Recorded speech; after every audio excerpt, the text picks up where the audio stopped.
Je vous emmène aujourd'hui place des Vosges à Paris et plus précisément dans le coin là-bas, dans cette maison là-bas, qui était la maison où Victor Hugo vécut de 1832 à 1848, au deuxième étage, vous voyez là-bas. Franchissons l'escalier, tout à fait simple, ordinaire, rien d'extraordinaire. Et sur le palier, la gloire de Victor Hugo par David d'Angers, vous voyez, c'est déjà un panneau spécial. Nous entrons dans l'antichambre avec tous les coffres, car Victor Hugo était un passionné de coffres. Il en acheta beaucoup, qu'il fit souvent transformer. Et voilà les tableaux à la gloire des œuvres de Victor Hugo. Vous voyez, la salle entière se lève pour l'applaudir.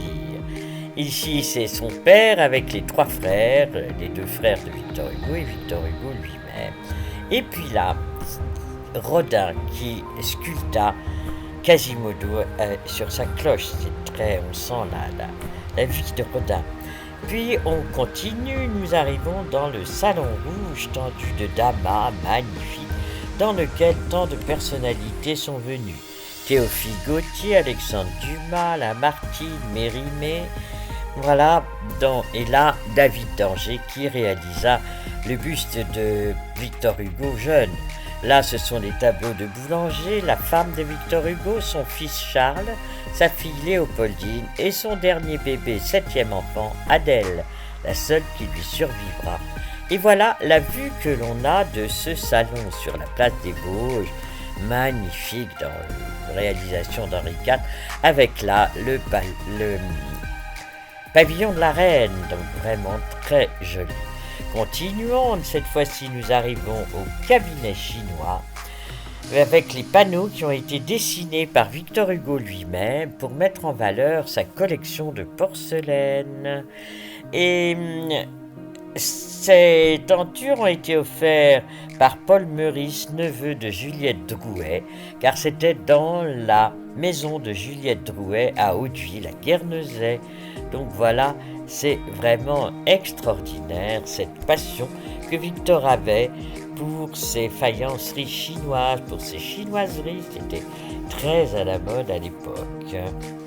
Et nous arrivons maintenant dans le cabinet de travail. Vous voyez là ces meubles, toujours des coffres qu'il a achetés, qu'il faisait transformer pour arriver au style néo-gothique qu'il affectionnait spécialement, voyez, sur les murs, c'est là-bas. Nous arrivons dans la salle à manger avec un grand tableau, ici des photos avec Jean Valjean et Cosette, c'est quand même là encore vraiment des souvenirs. Et là le bureau sur lequel qu'il avait fait spécialement haut pour pouvoir y écrire debout. Voilà la commode très ancienne, magnifique, et le célèbre portrait de Victor Hugo, plus âgé dans la force de l'âge. Et son fils Charles et sa fille Adèle. Nous arrivons dans sa chambre qui a été reconstituée. C'était la chambre qu'il avait avenue d'Eylau quand il mourut, et c'est dans ce lit qu'il mourut le 22 mai 1885. Et regardez cette table très amusante, là encore composée par Victor Hugo avec ses mains. Là, c'est tout le symbole de vouloir